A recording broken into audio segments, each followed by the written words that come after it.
much is Westbrook to blame for the Clippers going 0-4 since they signed him?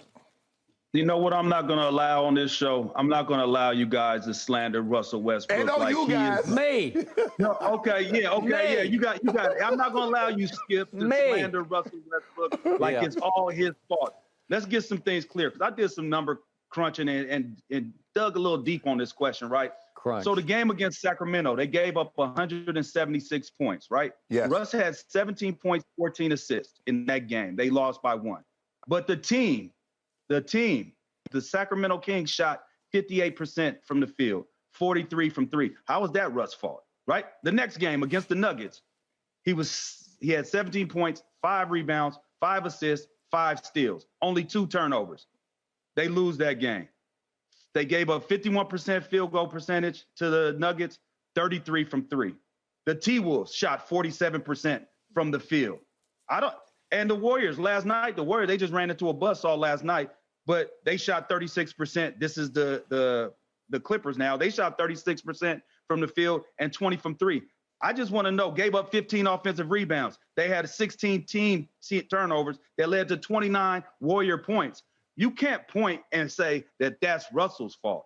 You got to say that that's a team fault. They got to figure out how they're going to play together. I'm just not sure if that starting lineup is the lineup that I would rock with. Maybe I bring Russ in off the bench like he was coming in and let him play against the 2 and let him have an opportunity to get downhill against the 2s and not play against the starters. So to me, that's the issue. It's not Russell Westbrook. And I think it is unfair for people to constantly say that wherever he goes, that he's not a winning player and it doesn't translate to winning. Well, look at the team sometimes. Look at the team. When he did have a good team surrounding him, they did go to the conference. They did go to the finals when he was younger. They did play in playoff games. And, yeah, did Kevin Durant eventually leave? Yes.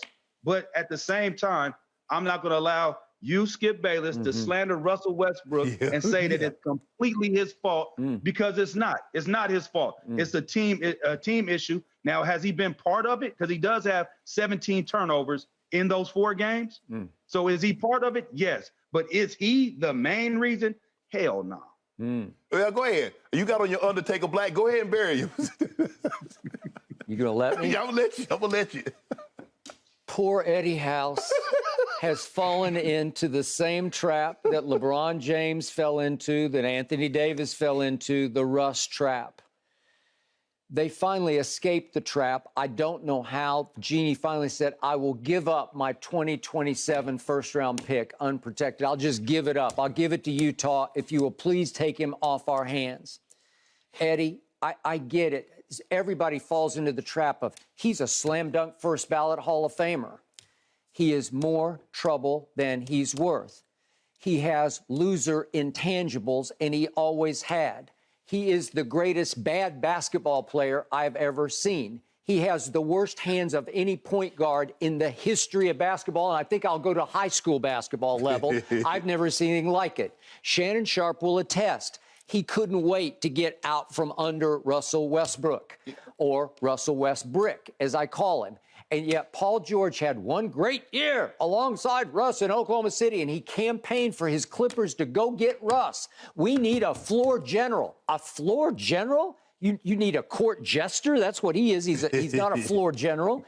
And all of a sudden, the first game, the great shootout, 176-175 against Sacramento, Russ is on the floor. They got a 14-point lead with 4 minutes to go at home, and they blow it. They have a 6-point lead in the first overtime at home, and they blow it. And then the Denver game you talked about, they roared back in the fourth quarter from 9 down at Denver because Russ was on the end of the bench. He probably should have come back in overtime because they hit the wall, and they missed all 5 of their shots in overtime. But, again, Russ is more the problem than the solution because he's a human cloud. He just hangs over the team. He's contagious bad. And Eddie, if you watched last night, he's a horrendous. He is the single worst three-point shooter in all of basketball, and it ain't even close. You knew that. So last night, Steve Kerr went to the lengths of just saying, Draymond, You got him, but you don't got him. Don't even guard him. Go stand in the middle of the lane so that you'll be in rebound position, but just ignore him. Dare him to shoot threes or jump shots. And he misses all 7 outside the paint. He went 0 for 5 from 3, and it was an embarrassment. And you can't tell me that over time it doesn't go contagious bad into the psyches of the people playing with him. I'm sorry. He was a nightmare last night, and they were a nightmare in the second half. And it's not all, I can't do stats like you say, it's not all his fault, but his presence is why all of a sudden they're 0-4 with Russ. But you 0-4. You do realize that Kawhi wasn't playing defense before Russ got there. He wasn't. Although they had won 10 out of 14 games going to the All-Star break. And by the way, my final stat on Russ is he has now started over his last 14 games that he started for any NBA team, he's 0-14, or his team is. Right. And it has something to do with Russ's presence. Go ahead. Skip, Russ isn't the only one not playing defense. No, I got it. But Russ, you're right. But at this point in time in his career, Eddie, I think you'll agree with this. Russ knows that at this point of his career, he's never going to get credit when they win. He's going to get all the blame when they lose. That's where he is now in his career. He's been on 5 teams in 5 years. And everybody that couldn't wait to get him, they couldn't wait to get rid of him. That is correct. That's where we are, Eddie. That's where we are right now with Russ. But when you look at this, I agree. And I told Skip, I'm like, why would you upset the chemistry that you had with Terrence Mann with how well he was playing in the starting lineup to insert Russ, who had been coming off the bench for the better part of 50-plus games, and y'all got no chemistry with him? I understand Paul George says, well, I had my best year. Well, I couldn't tell last night. You were 3 of 15 from the floor and 1 of 8 from 3.